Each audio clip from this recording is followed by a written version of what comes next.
Electrochemistry, सबका ध्यान यहाँ पे। इलेक्ट्रोकेमिस्ट्री क्या है? इलेक्ट्रोकेमिस्ट्री केमिस्ट्री की वो ब्रांच है जो केमिकल एनर्जी अगर इंटर कन्वर्ट होती है इलेक्ट्रिकल एनर्जी में, या इलेक्ट्रिकल एनर्जी इंटर कन्वर्ट होती है केमिकल एनर्जी में। फिर से समझो, ध्यान यहाँ पे सबका ध्यान यहाँ पे। वो ब्रांच ऑफ केमिस्ट्री जो डील करती है केमिकल रिएक्शन से इलेक्ट्रिसिटी प्रोड्यूस करना, या इलेक्ट्रिसिटी से केमिकल रिएक्शन का प्रोड्यूस करना, या केमिकल रिएक्शन कॉज करना, इस तरह की जो इंटरचेंज को डील करती है branch, that is called electrochemistry. Is that clear to all? That is called electrochemistry. ध्यान यहाँ पे सबका। केमिस्ट्री की वो ब्रांच चाहे इलेक्ट्रिसिटी से आप केमिकल रिएक्शन कॉज करो। हाँ जी बोला, ओपन करो। हाँ हाँ हाँ हाँ, वहां पे करता हूँ, ठीक है फाइन। केमिकल रिएक्शन से इलेक्ट्रिसिटी प्रोड्यूस हो रही हो या इलेक्ट्रिसिटी से केमिकल रिएक्शन कॉज हो रहा हो, जो ब्रांच ऑफ केमिस्ट्री इस चीज से डील करती है, branch of chemistry is called electrochemistry. क्या बोलते हैं उसको बेटा? इलेक्ट्रोकेमिस्ट्री। अब इलेक्ट्रोकेमिस्ट्री को समझ आने के लिए हमारे पास एक टर्म का पता होना चाहिए, which is called electrolyte. What is this electrolyte? Electrolyte वो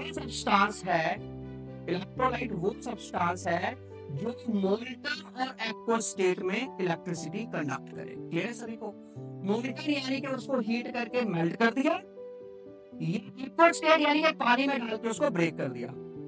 ठीक है, before discussing this chapter please keep it in mind, electrochemistry पूरी ध्यान से समझो, क्योंकि सबसे, अगर स्टूडेंट बोलते हैं सबसे डिफिकल्ट चैप्टर ये है, ये पढ़ने के बाद कोई नहीं बोलता डिफिकल्ट है। ठीक है सभी को? ठीक है फाइन, इसको बहुत ध्यान से समझना है। ठीक है फाइन, ये डिफिकल्ट तब होता है जब इसको ढंग से ना पढ़ाया जाए।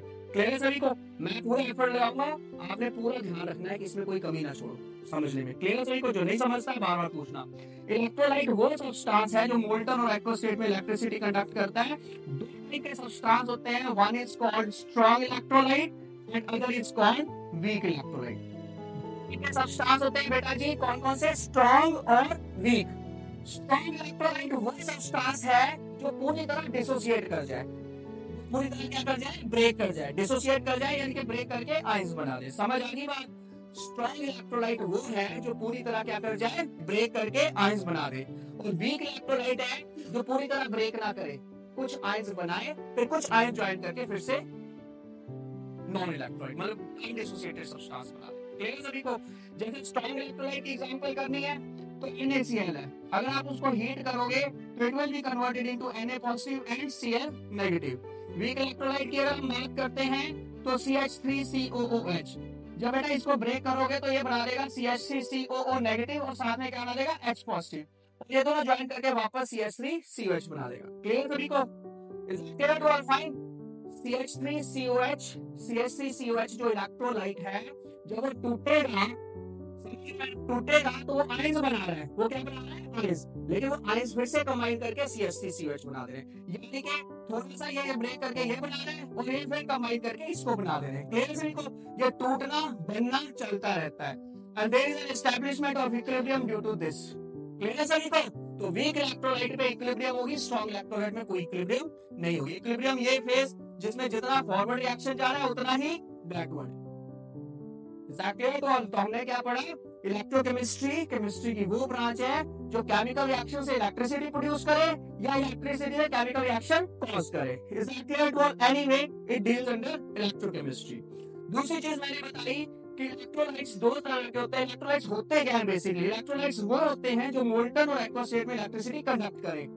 समझ लगी? मोल्टन और एक्वस स्टेट में इलेक्ट्रिसिटी कैसे कंडक्ट करते हैं वो बाद में करेंगे, लेकिन वो कंडक्ट करते हैं क्योंकि वो आयंस बनाते हैं। वो क्या बनाते हैं? आयंस। जो चीज आयन बनाएगी यानी कि चार्जेस देगी, और चार्ज की मूवमेंट से करंट कैरी होता है। समझ लगी? जो चीज आयन बनाएगी चार्ज देगी, चार्ज की मूवमेंट से करंट कैरी होता है। स्ट्रॉन्ग पूरी तरह ब्रेक करता है और वीक पूरी तरह ब्रेक नहीं करता। वीक के केस में क्या एस्टैब्लिश होगी? इक्विलिब्रियम। स्ट्रॉन्ग में कोई भी इक्विलिब्रियम एस्टैब्लिश नहीं होगी। Is that clear to all? समझ आ गया बेटा सबको? रहेगा